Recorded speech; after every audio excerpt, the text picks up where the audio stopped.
Shalom and good day all, this is Tehillim29 back again for another DC comic review, and in this DC comic review I'll be reviewing Shadow War Omega.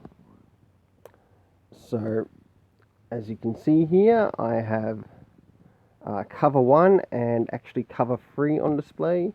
I'll do what I can in this time period to make sure that an image of cover 2 goes up. So first things first, jumping into the ratings for the cover, or do these covers in any way, shape or form connect to something that's happening in relation to the story? Sure enough, they do, to which I give the first cover, which is the one that you see on the left hand side, an 8 out of 10.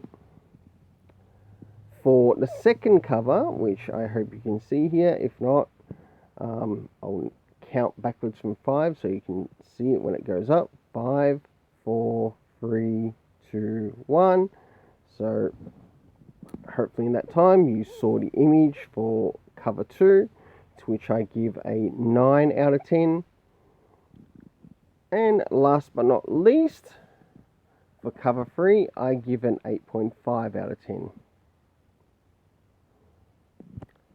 So, as I now have fixed things up, so I can start to cover some of the internal art as well as the story. We'll look at some of the art around the beginning, middle and end.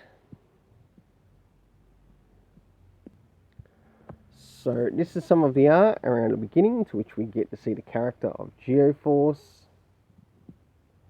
And, of course, we are in Nepal. Of course, I use the picture in relation to Nepal, in relation to the thumbnail, if you didn't see, if you didn't notice. I'll now jump towards the middle of the story. Definitely one of my favourite scenes, it's why I picked it out for around the middle. And as you can see here, Damien has had a handful of the bullshit that Geoforce has put them through. And points it straight out. Heroes don't kill. I'll now move towards the end. I will also cover the epilogue. As you can see here, this is a bit of a spoiler for the ending. And it's also used on the thumbnail. And it is nice to sort of see that we might have this happening. I will move on to the last bit now, a part of the epilogue. And this, of course, being the last page, is where we have Slade Wilson, who looks to be in an interesting black gill of sorts. And he's got a new contract. And no doubt this is connected to the darkness, to which the darkness wants to kill everyone using Black Slade. Not just the Justice, not just the Justice League, not just the Teen Titans, everybody. So for the internal art, I gave an 8 out of 10. Now it's time to move into the story rating. Now first things first, did we get any comic book references? To which we did. One comic book reference was in relation to Checkmate. The next thing that we got was the time, which was actually took place really early in the story. I didn't get to show those pages, but I'm sure if you look online, you'll be able to find those pages, as well as through picking up the book through any comic shop or any place that actually sells comics, to which we had then. Moving into the location, we had Markovia. We had the Demon's Palace in Nepal. We had Balrev. We also had Lazarus Island at the end of this. The cast of characters consisting of Geoforce, Talia, Batman, Ravager, of course Damian Wayne Robin,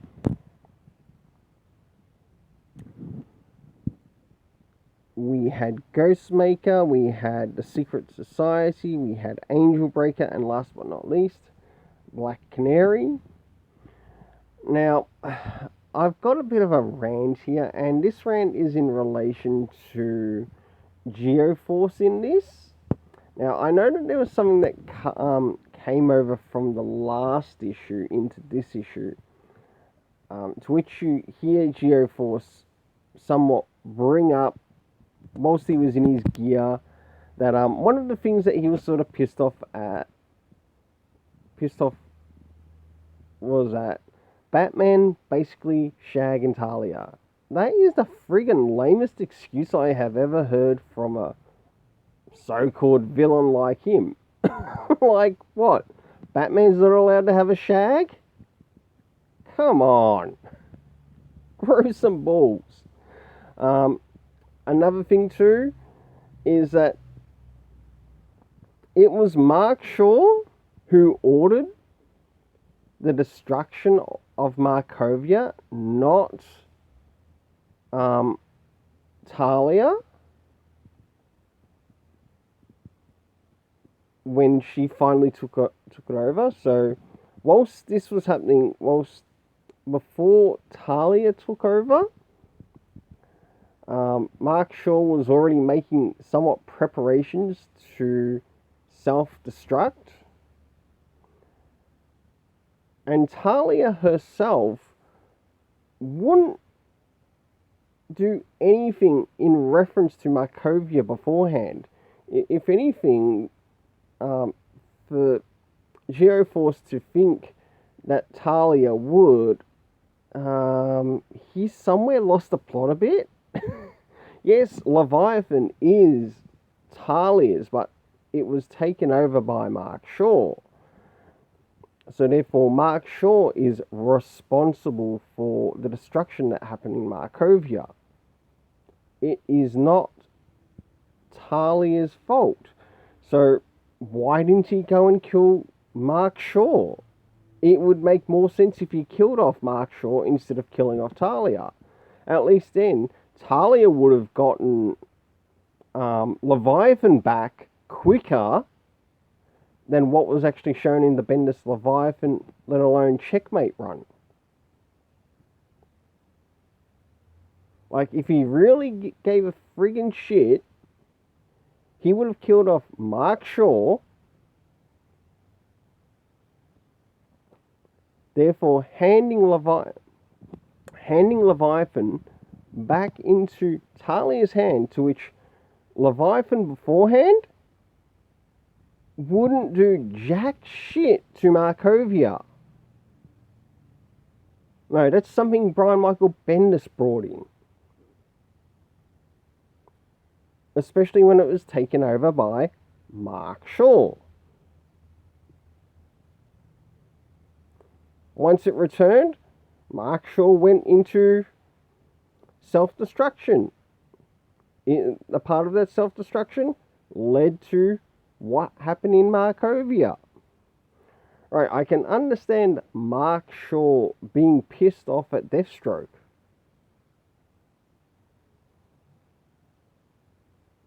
Oh, not Mark Shaw. I could understand Geoforce being pissed off at Deathstroke. He could have gone ahead and friggin' just killed him.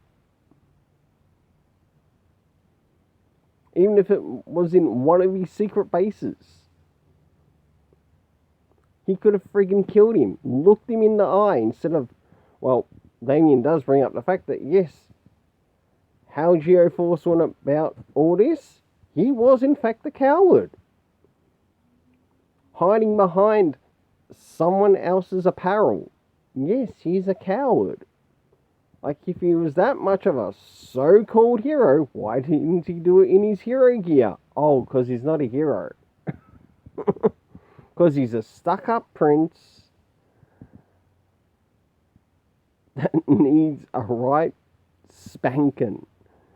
And he gets a bit of a second spanking, of course, via Talia, when he's kicked in the face.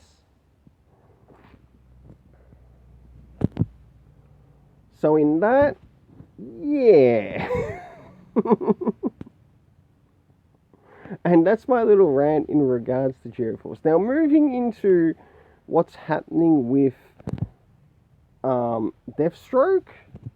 of course, we do see Deathstroke going into the Lazarus pit, being resurrected, and all that nonsense. But we can see that he's been given a contract now. Whether this contract is